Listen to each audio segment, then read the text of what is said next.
Since the pandemic, we've all felt that feeling of being hit by a sledgehammer when it comes to our well-being.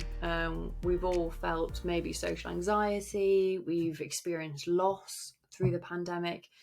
It might just be boredom, it might be loneliness, but none of us have come through the pandemic with our well-being entirely intact. Whether it has improved and we're fine now, but we had a rough patch.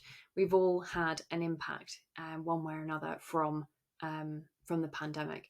And when we look at improving mental health, particularly of our young people, there's this slightly resigned sensation when you look at the statistics and say, yeah, it's still rubbish. And that mental health of young people is still declining.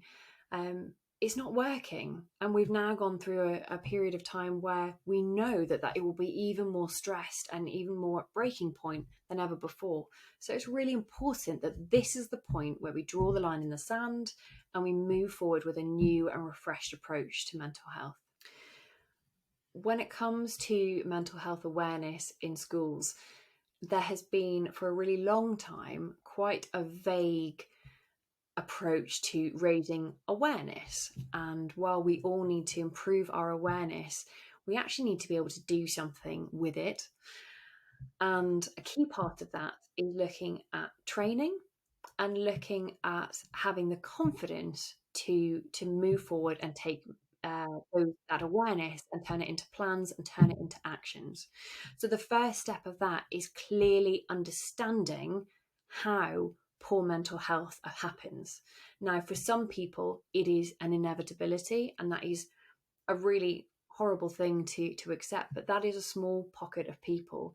For the vast majority, it happens when young people feel overwhelmed and they don't get the break or the opportunity to start resolving those problems. So it's that build up of lots and lots of things that results in feeling overwhelmed, maybe anxiety, maybe depression, but certainly struggling when it comes to their mental health.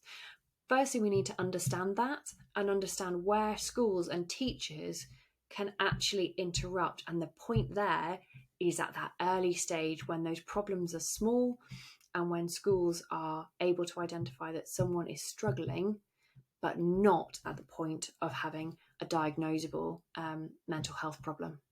The next point that schools need to look at is knowing how to prevent that escalation. So it's teachers knowing how to intervene at that really early stage, but also there being a structure in place that identifies when someone is struggling. And the last part of it is advocating personal responsibility for mental health. Now, this feels really backwards. As adults, we want to care for young people. We want to wrap them up and make sure that they are safe. And that is certainly how we've always treated safeguarding. But the reality is that when it comes to mental health, we have all got to take personal responsibility.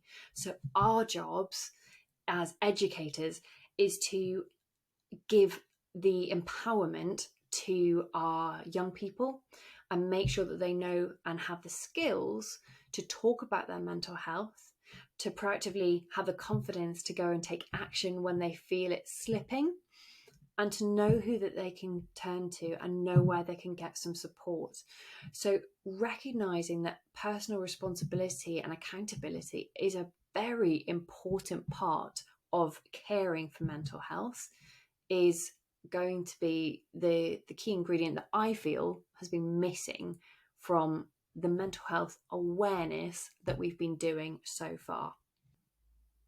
So if you are interested in looking at how you can embed accountability and personal responsibility at the core of your wellbeing strategy and at the core of your approach to mental health awareness, then that is an area that I would love to speak to you about. You can contact me via the website. It's this-is-me.uk.